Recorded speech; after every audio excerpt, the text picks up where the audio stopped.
Thoughts on the readings for January 13th, Genesis 24, Psalms 29 and 30 and Matthew 15. In Genesis 24, an old and faithful Abraham sends his faithful steward Eliezer to Haran in search of a lifelong covenant wife for his son, Isaac. Eliezer is bound by a covenant Abraham makes with him to diligently fulfill the obligation of finding a true believer, who will be a helpmeet for Isaac on the journey to God's kingdom. So Eliezer left Abraham accompanied by a large retinue of servants and many camels, and vast wealthy gifts. Upon arrival in Haran, Eliezer makes his responsibilities a matter of prayer and asks of the Almighty a very specific sign. No sooner had he finished his prayer than Rebekah arrives and says the very words of his prayer. Eliezer is amazed at the power of his God and bows his head in reverence.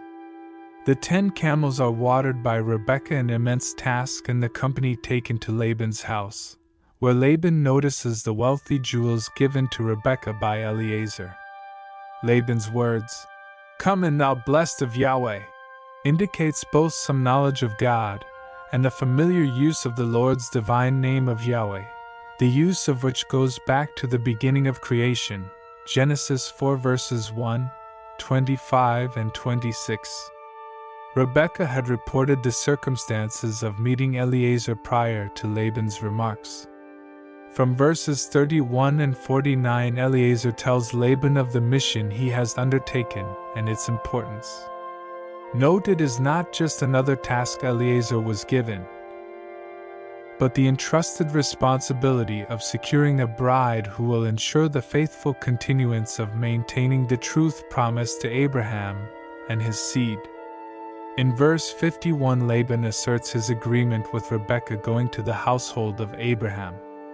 Once again, Eliezer responds to his sovereign reverently. Many valuable gifts were given to Laban, by way of a bride price. After all of this has happened, Rebekah's thoughts are requested. She assented and is sent away the next day with her family's blessing. Isaac went out in the evening to pray, meditate, verse 63, and after her inquiry as to the man leading the homecoming troop, Rebekah shows Isaac respect and is taken into Isaac's tent as his God-chosen bride. And Isaac loved Rebekah dearly. Psalm 29 ascribed to Yahweh the glory and majesty due to his awesome name. The powerful and frightening displays in nature are attributed to the voice of Yahweh. This is of course consistent with what Genesis 1 said, Yahweh spake, and it was done, i.e. it came into being. All things exist and are maintained and sustained by the word of Yahweh. What magnificent poetic language the psalm sets before us. Verse 6, for example, describes figuratively an earthquake. The psalm concludes with Yahweh enthroned in the heavens exercising dominion over all his creation.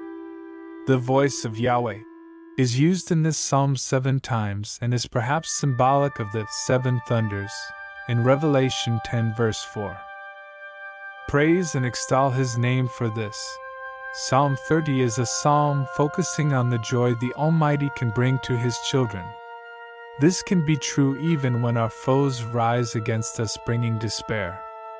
Jesus found the same at the time of his greatest extremity, and encouraged his disciples with the same message.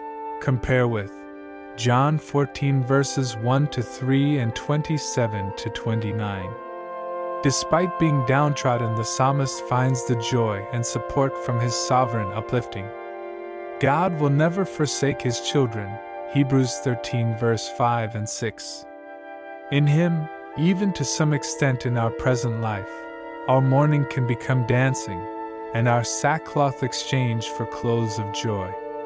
This will be so much more the case when the kingdom of our Lord Jesus Christ arrives and the clothing of our mortal sorrow is swapped for joyful immortal life. Slowly read aloud Psalm 45 verse 7 and 8 and deeply reflect on those words. Matthew 15 described the lengths to which Jewish tradition could be taken to subvert divine precepts and the word of the Lord. The fifth commandment, described as the first with promise, Ephesians 6 verses 1 to 3, was bypassed by a legal ruse known as korban.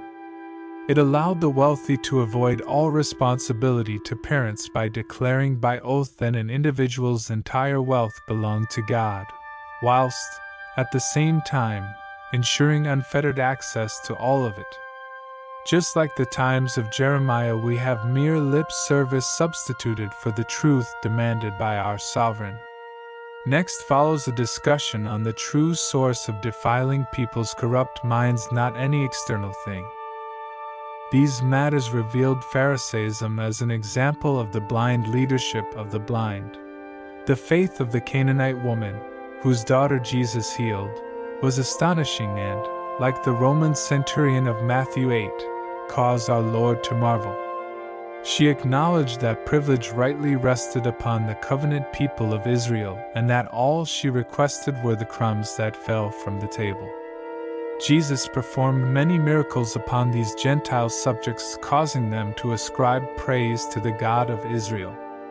Lastly, the chapter tells that he fed 4,000 of them despite his own apostles' reticence to show any compassion after all these were Gentile dogs. But our Lord never shared such prejudices. Rather, he was always expansive in his love of all and freely distributed the gospel's bounties.